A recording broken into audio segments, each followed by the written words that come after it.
नमस्कार 99 न्यूज़ में आपका स्वागत है। मैं हूं आपके साथ शंकर कुमार।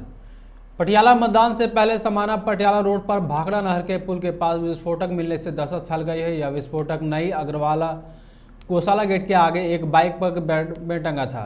आनन फानन में पुलिस ने इलाके को सील कर दिया। एसएचओ समाना सिटी सुरेंद्र भल्ला ने बताया कि जालंधर से आए बम निरोधक दस्ते की सुपरविजन में विस्फोटक नष्ट करवा दिया गया है। इसके बाद रास्ते खोल दिए गए हैं। दूसरी तरफ मामले में किसी के शामिल होने की पुष्टि नहीं हुई है। हालांकि पुलिस मामले की जांच में जुट गई है। उत्तर प्रदेश विधानसभा चुनाव के चौथे चरण के मतदान वाले क्षेत्र अयोध्या के गोसाईगंज दबंगों के आमने सामने आने के बाद से झड़प तथा फायरिंग भी होने लगी। गोसाईगंज में शुक्रवार देर रात समाजवादी पार्टी के प्रत्याशी अभय सिंह तथा भाजपा प्रत्याशी आरती तिवारी के समर्थकों के बीच फायरिंग के मामले में समाजवादी पार्टी के प्रत्याशी अभय सिंह को पुलिस ने सुबह उसके आवास से गिरफ्तार कर लिया है।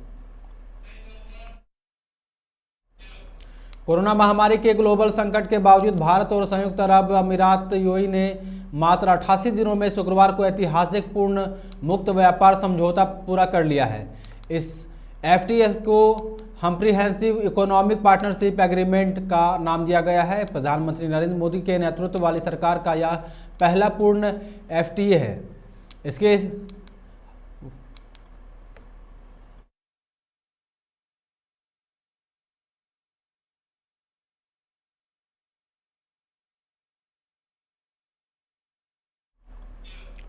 उत्तर प्रदेश विधानसभा चुनाव में 16 जिलों की 59 विधानसभा सीटों पर तीसरे चरण का मतदान कल होना है। ऐसे में मतदान से ठीक पहले एक बार फिर सपा ने ईवीएम राग अलापना शुरू कर दिया है। इससे पहले भी अखिलेश यादव सहित विपक्षी पार्टियां ईवीएम में गड़बड़ी की बात कर चुकी है। समाजवादी पार्टी ने मतदान के बाद ईवीएम के वोटों में गड़बड़ी न हो सके, इसके लिए चुनाव आयोग से मतदान समाप्त होने के बाद पीठासीन अधिकारियों के जरिए पोलिंग एजेंट को फॉर्म 17 की प्रामाणिकता प्रति अनिवार्य रूप से उपलब्ध कराने की मांग की है। तमिलनाडु में साल के बाद आज शहरी स्थानीय निकाय चुनाव हो रहा है। यह सुबह 7 बजे से हो गया है, जिसमें 21 नियमों 138 नगर पालिकाओं और 490 नगर पंचायत में 12,607 पदों के लिए 57,778 उम्मीदवार चुनाव मैदान में खड़े हैं। वोट डालने के लिए आज विभिन्न मतदान केंद्रों पर सुबह से ही मतदाताओं की लंबी कतारें लगी हुई है।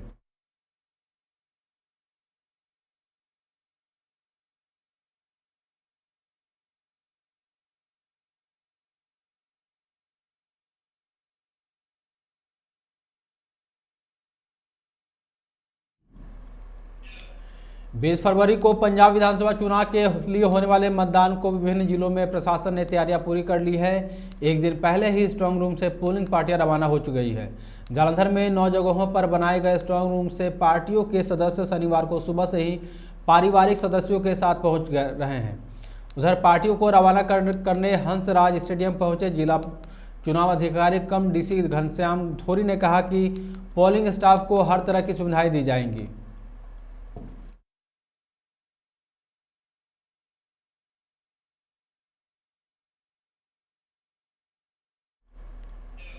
रूस से युद्ध संकट के बीच यूक्रेन में लगातार दूसरे दिन धमाके हुए हैं। पूर्वी यूक्रेन में कथित रूप से समर्थित अलगाववादियों ने एक कार को निशाना बनाया है। वहीं एक गैस पाइपलाइन को भी विस्फोट कर उड़ा दिया गया है। इन दोनों ब्लास्ट को रूस से युद्ध के टेलर के रूप में देखा जा रहा है। यूक्रेन में जहां हमले के लिए रूस को जिम्मेदार बताया है, तो वहीं रूस ने इसे यूक्रेन की साजिश का करार दिया है। वहीं यूक्रेन के लुहांस्क में आज सुबह हुए एक हादसे में गैस पाइपलाइन फट गई है। बिहार के मधुबनी रेलवे स्टेशन पर आज सुबह अचानक खड़ी ट्रेन में आग लग गई। जानकारी के अनुसार आग दिल्ली से आने वाली स्वतंत्रता सेनानी एक्सप्रेसवे पर लगी है। देखते ही देखते आग की लपेटें तेज होती चली गई और ट्रेन धू धू कर जलने लगी। गनीमत यह रही कि जब ट्रेन में यह आग लगी तो वहां पूरी तरह से खाली थी। स्टेशन पर मौजूद लोगों और कर्मियों ने तुरंत आग बुझाने की कोशिश की। इसी बीच दमकल विभाग की गाड़ियां मौके पर पहुंचकर आग पर काबू पा लिया गया। कर्नाटक में हिजाब विवाद थमने का नाम नहीं ले रहा है। शिवमोगा जिले में हिजाब पर प्रतिबंध के खिलाफ विरोध प्रदर्शन करने के बाद कर्नाटक के एक स्कूल के 58 छात्राओं को निलंबित कर दिया गया है। छात्राओं की मांग थी कि कक्षा के अंदर हिजाब पहनने की अनुमति दी जाए। उन्होंने कहा कि हिजाब हमारा अधिकार है, हम मर जाएंगे लेकिन हिजाब नहीं छोड़ेंगे। राजस्थान में एक ऐसी शादी हुई जिसमें दूल्हा ऊंट पर सवार होकर दुल्हन लेने पहुंचा।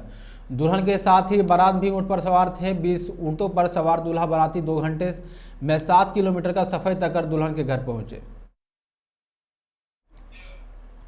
राजसमंद के गोमती उदयपुर NH 8 पर हुए एक सड़क हादसे में 3 की मौत हो गई है। मृतक में एक समाजमंद सभापति का बेटा भी था जो कार में सवार था। अन्य 2 युवक बाइक सवार थे जिन्हें पूर्व सभापति के बेटे ने कार में टक्कर मार दी थी। हादसे के बाद यह बाइक को करीब आधा किलोमीटर तक घसीटता हुआ ले गया। इसके बाद बीच रोड पर खड़े डंपर से टकरा गया। इस हादसे में उसकी मौत भी हो गई। हरियाणा के हिसार में हांसी शहर के आज सुबह सड़क हादसा हो गया। 4 कुतुब रोड पर तेज रफ्तार टेम्पो दुकान के बाहर बैठे लोगों को कुचलता हुआ दुकान में जा घुसा। हादसे में 2 बुजुर्ग गंभीर रूप से घायल हो गए हैं। घायलों को तुरंत अस्पताल पहुंचाया गया जहां 75 वर्षीय सुल्तान की मौत हो गई, जबकि दूसरा घायल भगवान दास गंभीर रूप से बताया जा रहा है। छत्तीसगढ़ के जांजगीर जिले में सड़क हादसे में एक युवक की मौत हो गई। युवक बाइक में सवार होकर अपने घर लौट रहा था। इसी दौरान सामने से आ रहे ट्रेलर ने उसे टक्कर मार दी। टक्कर इतनी जबरदस्त थी कि युवक बाइक सहित उस ट्रेलर के चक्के के नीचे आ गया और उसकी मौत मौके पर ही हो गई।